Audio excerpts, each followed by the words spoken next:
Maintenant, on va s'occuper du petit pince-nez au-dessus du masque, parce que la partie qui va sur le nez, pour que ça baille pas, on met un petit renfort métallique dedans. Donc, plusieurs possibilités. Vous avez peut-être chez vous des sacs congélation. Voilà, donc la petite barre métallique là, c'est parfait. Il existe aussi la même chose en double pour les paquets de brioche, par exemple. Donc dans ces cas-là, on va couper en deux pour en prendre qu'un. Moi, chez moi, j'avais une bobine de petits fils métalliques là, mais c'est très fin. Donc j'en ai coupé 3 morceaux. Je les ai tortillés pour qu'ils soient bien l'un dans l'autre. Et le bout là, comme c'est pointu, pour que ça casse pas tout, on le tord pour faire un arrondi. Voilà. Donc pour ce modèle, on va choisir la petite barre du paquet pour mettre au congélateur, les sacs congélation. On va la fixer au niveau de l'endroit qui n'a pas été cousu, qui a été plié en deux.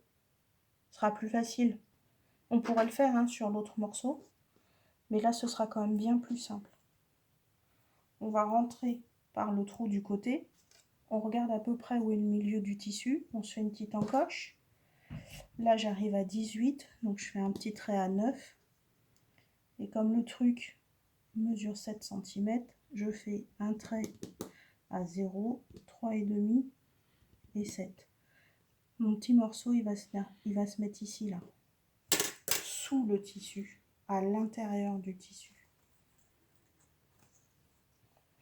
Donc là, c'est un petit peu chiant à faire, je vous l'accorde.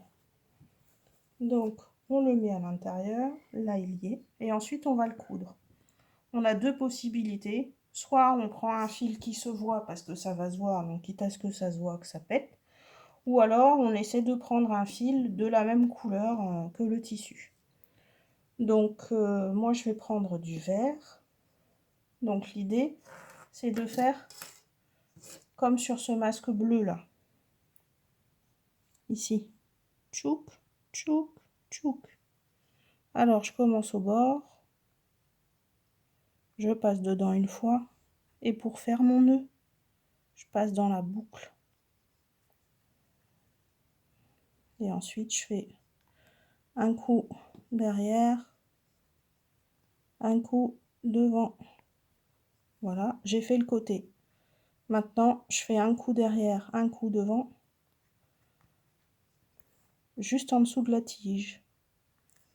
Il faut que je fasse super attention, qu'elle reste bien là-haut. Hop, un coup derrière, un coup devant, un coup derrière, un coup devant. Donc là, si c'est un petit peu large, les points, c'est pas grave. Faut surtout que ce soit serré sur les bords, que la tige ne s'en aille pas après.